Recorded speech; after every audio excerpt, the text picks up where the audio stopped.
Radio Sin Excesos desde Colombia. Les saludamos siempre y les acompañamos cada mañana nuestra, cada tarde en Europa, cada noche en Asia, en www.masmusica.fm.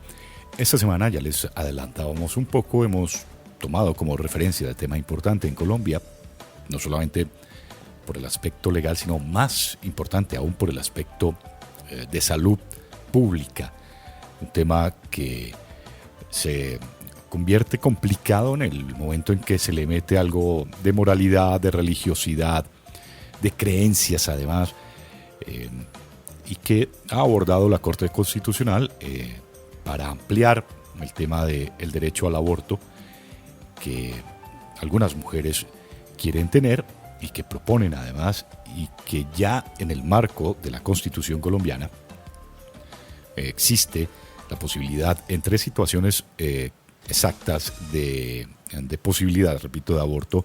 Una de ellas es que haya malformación del feto, la segunda es que haya sido producto de una violación ese embarazo, o la tercera que pueda perjudicar o esté en peligro la salud o la vida de la madre.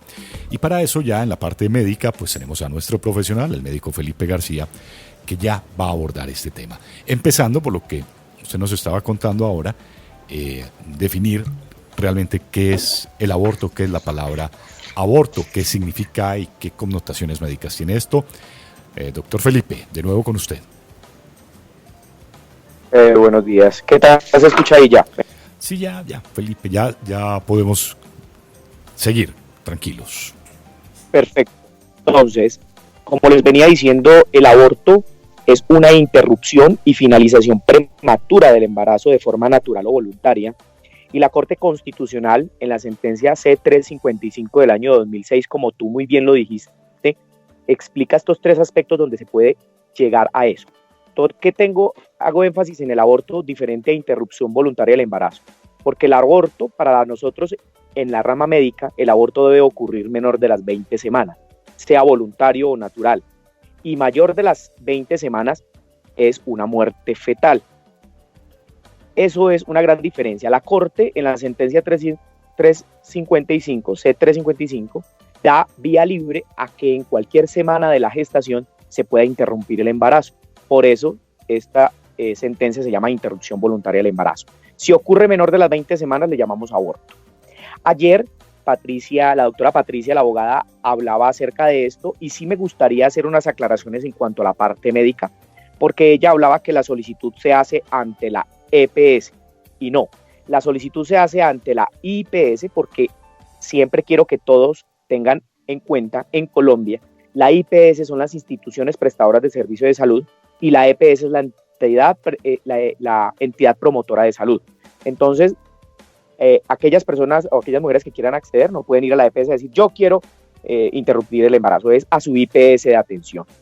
En segundo lugar, debe existir una orientación y asesoría por parte médica.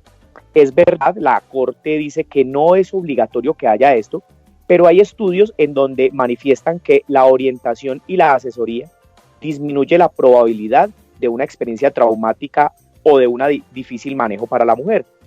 Hay que hacer énfasis que orientación es aquel proceso de comunicación que busca incrementar el bienestar físico y mental de la mujer durante la toma libre y voluntaria de una decisión informada. Esto es nosotros, por ejemplo, en nuestra IPS, a la IPS en donde yo coordino, nosotros tenemos dos tipos de orientación y asesoría, que es el médico y la psicóloga. Si bien esto no es obligatorio, es muy importante que después de dar una información adecuada, la decisión sea tomada de manera libre y voluntaria. Hemos visto muchos casos durante años anteriores en donde la mujer quiere acceder a esto de una manera, digámoslo, irresponsable, porque tuvo de pronto un malestar con su pareja y creen que pueden ir de manera deliberada a tomar esta decisión. Patricia ayer también decía que no necesitaba ningún documento. Es importante saber que aunque la sentencia dice que pueden acceder a esto de manera libre y no coerciva, nosotros dentro del proceso administrativo sí necesitamos una serie de documentos. Ningún documento de estos puede ser una barrera administrativa para evitar que la mujer acceda a esto. ¿Nosotros qué necesitamos? nosotros necesitamos una historia clínica en donde esté la valoración y la orden médica. Debe haber un papel que se llama orden médica, así como cuando van a que le hagan un cuadro hemático, un parcial de orina y una orden, debe de haber una orden en donde esté especificada la interrupción voluntaria del embarazo. Debe haber una historia clínica en donde se especifique, el médico especifique alguna de las 3 condiciones de la sentencia. Una ecografía, un documento que es una ecografía, o semanas de gestación por la fecha última de menstruación. ¿Y por qué es importante? Porque de eso depende la técnica o qué vamos a hacer. Si es menor de 10 semanas, va a ser por medicamentos. Si es mayor de 12 semanas, va a ser instrumentada, una cirugía. Entonces, por eso depende. Y si es mayor, ya el feto está formado y es mayor de las 26, 28, 30 semanas, pues ya va a ser un procedimiento casi como una cesárea. Entonces, por eso tenemos que tener también ese documento. Y en tercer lugar, una autorización generada por la EPS. Ayer la doctora, la abogada, decía, es que la EPS no necesita autorizar. Este procedimiento sí debe autorizarse. ¿Por qué? Porque cuando llegue con esa autorización, esa autorización es la que le va a permitir a la clínica que hace el procedimiento poder cobrárselo a la EPS. Hay una norma antes de esta sentencia, un decreto en donde regula cuál es el proceso para el cobro de las IPS ante la EPS. Entonces, lo que quiero que quede en la mente es que estos documentos no deben de ser un obstáculo. Si en la EPS dice falta tal documento, eso no puede ser un obstáculo para practicarse. Debe de buscar la ruta, la misma EPS, para que pueda acceder a eso. ¿Listo? Entonces, ¿por qué se llegó al derecho del aborto? Federico, en el 2016 hubo 400.000 abortos inducidos o clandestinos. Y a nivel mundial, el aborto se ha venido despenalizando debido a las complicaciones que tiene esto para la mujer, que puede llegar a hemorragias graves, infecciones no controladas, peritonitis, lesiones en vagina y útero, muerte y hasta infertilidad, cuando se hace en lugares clandestinos y no se hace en una clínica de una manera adecuada. Como toda cirugía y como todo procedimiento, tiene una complicación. Entonces manifestaban 2 días anteriores en sus programas, pero eso tiene alguna consecuencia en la salud de la mujer. Bueno, dentro del procedimiento, si es un procedimiento quirúrgico o se hace un legrado, es decir, entre las menores de las 20 semanas, se hace un raspado, ¿sí? Digamos que se hace un raspado del útero, de la matriz, para poder sacar los restos fetales y para poder pues sacar todo lo que ya se había formado dentro del útero. Eso puede tener complicaciones como cualquier cirugía. Puede haber también hemorragias, puede haber también lesiones en vagina, en útero, pero es de una manera controlada. Por eso se hace en una clínica. Por eso se llegó a despenalizar eso, para que pudieran tener acceso en esas 3 situaciones y no llegara a la muerte de dos seres. En la clínica es uno de los procedimientos más seguros que existe. Las complicaciones pueden presentarse que el aborto no funcione y el embarazo no se interrumpa. Entonces puede ser a temprana edad y le demos un medicamento dentro de la institución, le demos salida, botó un coágulo y sorpresivamente a la semana que se hace una ecografía de control, vemos que el embarazo todavía continúa. Eso puede ser un evento que puede suceder. Quedan restos de tejido del embarazo en el útero. Cuando se hace ese raspado, uno lo hace, o el ginecólogo lo hace de una manera de manecillas del reloj, que vaya raspando porción por porción, pero puede que quede algún resto de tejido en el útero. Eso puede ocurrir. Coágulos de sangre en el útero, un sangrado, puede llegar a una hemorragia y también puede haber infección. Es normal que pueda, pero estamos en una clínica y se puede controlar. A menos que haya una complicación grave y poco frecuente que no se trate, el aborto o la interrupción voluntaria del embarazo no genera riesgos para futuros embarazos ni para la salud. Es decir, no van a haber defectos congénitos en un próximo embarazo, no van a haber nacimientos antes de tiempo, es decir, prematuros, no va a existir bajo peso al nacer, no van a haber embarazos ectópicos, no van a haber abortos espontáneos, pero sí lo van a existir si se hace en sitios clandestinos. Aquellas personas que no tienen esas 3 condiciones y lo van a abortar y lo hacen en sitios clandestinos, pueden llegar a tener cirugías, tener un legrado, y ese legrado complicarse tanto que puede rasgar el útero.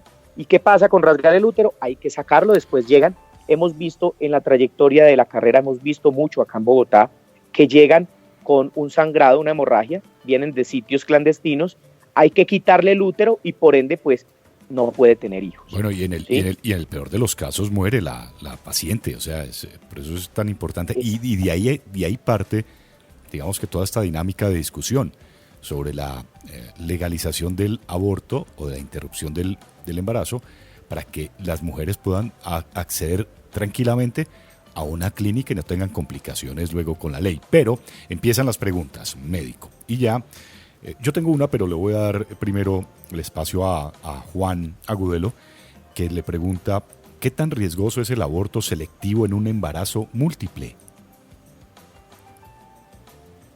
Juan, un saludo para Juan. Bueno, en un embarazo múltiple, en este momento, pues la sentencia no lo tiene descrito, pero siempre la naturaleza es tan selectiva que cuando, en estos tres casos, por ejemplo, la malformación, si un feto viene con malformación, el segundo también. No hemos visto, o al menos no está documentado, que haya una malformación en uno y el otro salga sin la malformación. Recuerden que siempre que hay un embarazo múltiple, que son gemelares, vienen de un mismo óvulo, lo fecundan dos espermatozoides, ¿sí? Entonces,